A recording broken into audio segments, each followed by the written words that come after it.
नमस्कार। स्वागत है आपका TNBC चैनल पर। कुछ अपरिहार्य कारणों से पिछले लगभग एक हफ्ते से क्लासेस नहीं हो पा रही हैं, इसके लिए मैं क्षमा प्रार्थी हूँ। आने वाले समय में मैं कोशिश करूँगा कि क्लासेस रेगुलर हों, है ना। आज हम लोग इस सीरीज का 11वां सेट करेंगे, है ना, 11 सेट। ठीक, देखते हैं आज का पहला क्वेश्चन।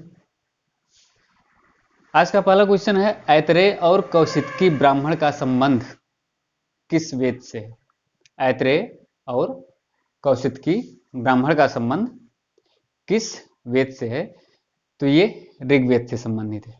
ठीक है, ये चारों क्वेश्चन कई बार एग्जाम में पूछे गए हैं और बार बार पूछे जाते हैं, है ना। इसलिए शुरू के चारों क्वेश्चन बहुत इंपॉर्टेंट है। दूसरा क्वेश्चन आपका है, शतपथ ब्राह्मण का संबंध किस वेद से है। तो शतपथ ब्राह्मण का संबंध यजुर्वेद से है। ठीक, शतपथ ब्राह्मण का संबंध यजुर्वेद से है। तीसरा क्वेश्चन है, पंचविश ब्राह्मण का संबंध किस वेद से है। तो पंचविश ब्राह्मण का संबंध सामवेद से है। पंचविश ब्राह्मण का संबंध सामवेद से। गोपथ ब्राह्मण का संबंध किस वेद से है। तो गोपथ ब्राह्मण का संबंध अथर्ववेद से है। ठीक, किस वेद से, अथर्ववेद से। आगे है, पुराणों के संकलनकर्ता कौन है। तो पुराणों के संकलनकर्ता लोमहर्ष और उनके पुत्र उग्रसवा हैं। ठीक है, कौन, लोमहर्ष और इनके पुत्र कौन थे, उग्रसवा। ठीक, ये दोनों मिलकर, इन दोनों ने मिलकर पुराणों का संकलन किया है। ठीक है, अगला क्वेश्चन है, पुराणों का अध्ययन करने वाला प्रथम मुसलमान कौन था। तो पुराणों का अध्ययन करने वाला जो प्रथम मुसलमान था वो अलबरूनी था। ठीक है, अलबरूनी। ये क्वेश्चन कई बार एग्जाम में पूछा गया है। ठीक, अलबरूनी। सबसे प्राचीन पुराण कौन सा है। तो सबसे जो प्राचीन यानी सबसे पुराना जो पुराण है वह मत्स्य पुराण है। ठीक, मत्स्य पुराण। अगला क्वेश्चन, गुप्त वंश की जानकारी किस पुराण से मिलती है। तो गुप्त वंश की जानकारी वायु पुराण से मिलती है। किस पुराण से, वायु पुराण से मिलती है। नेक्स्ट, सातवाहन वंश की जानकारी किस पुराण से मिलती है। तो सातवाहन वंश की जानकारी मत्स्य पुराण से मिलती है। किस पुराण से, मत्स्य पुराण से मिलती है सातवाहन वंश की जानकारी। अगला है, मौर्य वंश की जानकारी किस पुराण से मिलती है। तो मौर्य वंश की जानकारी विष्णु पुराण से मिलती है। मौर्य वंश की जानकारी विष्णु पुराण से मिलती है। भूकंप के अध्ययन को क्या कहा जाता है। भूकंप के अध्ययन को सिस्मोलॉजी कहा जाता है। ठीक है, भूकंप के अध्ययन को सिस्मोलॉजी कहा जाता है। नेक्स्ट क्वेश्चन है, भूकंपी तरंगों को मापने वाला क्या कहलाता है। तो भूकंपी तरंगों को मापने वाला सिस्मोग्राफ कहलाता है। क्या, सिस्मोग्राफ। ठीक, आगे, वह बिंदु जहां सबसे पहले भूकंपी तरंगों का पता चलता है उसे क्या कहते हैं। तो उसे अधिकेंद्र कहते हैं। वह बिंदु जहां सबसे पहले भूकंपी तरंगों का पता चलता है उसे अधिकेंद्र कहते हैं। ठीक, अधिकेंद्र। ओके, नेक्स्ट आगे आपका क्या है, गवर्नर जनरल के पदनाम को वायसराय कर दिया गया। यानी पहले जिसे गवर्नर जनरल कहा जाता था उसका जो नाम था, उसका जो टाइटल था, उसको चेंज करके वायसराय कब किया गया। तो यह किया गया भारत शासन अधिनियम 1858 के द्वारा। भारत शासन अधिनियम 1858 के द्वारा। ठीक, हुआ क्या कि 1857 में जो क्रांति हुई थी भारत में, उसी के बाद से यह कार्य किया गया। ठीक है, भारत शासन अधिनियम 1858 आया, उसी में गवर्नर जनरल के पदनाम को वायसराय कर दिया गया। ठीक, भारत का शासन कंपनी द्वारा ब्रिटेन क्राउन को कब सौंपा गया। तो भारत का जो शासन था वह कंपनी द्वारा ब्रिटेन क्राउन को 1858 के अधिनियम के द्वारा ठीक सौंपा गया।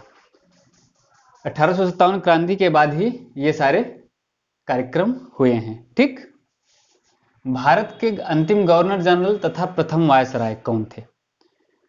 तो लॉर्ड कैनिंग जो थे यह भारत के अंतिम गवर्नर जनरल थे और प्रथम वायसराय थे। ठीक, ये क्वेश्चन पूछा गया है। आगे है, पाकिस्तान के लिए पृथक संविधान सभा का गठन कब किया गया? ठीक है, पाकिस्तान के लिए पृथक संविधान सभा का गठन कब किया गया? तो यह किया गया 26 जुलाई 1947 को। 26 जुलाई 1947 को। भारत के संविधान को तैयार करने के लिए कुल कितनी समितियां गठित की गई थी? तो भारत के संविधान को तैयार करने के लिए कुल लगभग 13 समितियों का गठन किया गया था। ठीक है, और उसमें से जो प्रारूप समिति थी उसमें कुल कितने सदस्य थे? यह क्वेश्चन आपका अगला है। तो जो प्रारूप समिति थी उसमें कुल 7 सदस्य थे। ठीक, प्रारूप समिति में कुल 7 सदस्य थे और इसकी अध्यक्षता यानी प्रारूप समिति की अध्यक्षता किसने की थी? तो इसकी अध्यक्षता डॉक्टर भीमराव अंबेडकर ने की थी। ठीक है, प्रारूप समिति के जो अध्यक्ष थे वो डॉक्टर भीमराव अंबेडकर थे। ठीक, रक्त में पाई जाने वाली धातु कौन सी है? तो रक्त में जो धातु पाई जाती है ना, उसको हम लोग लोहा बोलते हैं। ठीक, आयरन जिसे कहा जाता है, यह रक्त में पाया जाता है। ठीक, अगला क्वेश्चन है, ब्लड बैंक कहा जाता है, ब्लड बैंक किसे कहा जाता है? तो यह प्लीहा को। ठीक, प्लीहा को ब्लड बैंक कहा जाता है। आगे, ब्लड बैंक में रक्त को सुरक्षित रखा जाता है। तो जो ब्लड बैंक होता है उसमें रक्त को सुरक्षित कितने डिग्री सेल्सियस पे किया जाता है, सॉरी कितने डिग्री फ़ारेनहाइट पे किया जाता है? तो वह -40 डिग्री फ़ारेनहाइट पर रक्त को सुरक्षित रखा जाता है। ठीक, नेक्स्ट क्वेश्चन है, आरबीसी का कब्रगाह। तो जो प्लीहा है इसे आरबीसी का कब्रगाह कहा जाता है। प्लीहा को आरबीसी का कब्रगाह कहा जाता है। ठीक, आगे, स्वतंत्रता पश्चात राष्ट्रीय आय समिति का गठन कब किया गया? तो स्वतंत्रता के पश्चात जो राष्ट्रीय आय समिति थी इसका गठन 4 अगस्त 1949 को किया गया। 4 अगस्त 1949 को किया गया। ठीक, अगला क्वेश्चन, राष्ट्रीय आय का सबसे पहला सरकारी अनुमान। ठीक, तो राष्ट्रीय आय का सबसे पहला सरकारी अनुमान जो था वह 1948-49 में लगाया गया और यह किसके द्वारा लगाया गया? तो वाणिज्य मंत्रालय के द्वारा। ठीक, वाणिज्य मंत्रालय के द्वारा 1948-49 में राष्ट्रीय आय का सबसे पहला सरकारी अनुमान लगाया गया। ठीक, अंतिम क्वेश्चन है, वर्तमान में राष्ट्रीय आय की गणना, ठीक है, वर्तमान में राष्ट्रीय आय की गणना कौन करता है? तो वह केंद्रीय सांख्यिकी कार्यालय यानी सीएसओ। सीएसओ जो है वह वर्तमान में राष्ट्रीय आय की गणना करता है। ठीक है, ठीक है, आज का ये 11 सेट था, है ना। अब क्लासेस कंटिन्यू करनी है हम लोगों को, है ना। ठीक, मिलते हैं नेक्स्ट वीडियो में, तब तक के लिए नमस्कार।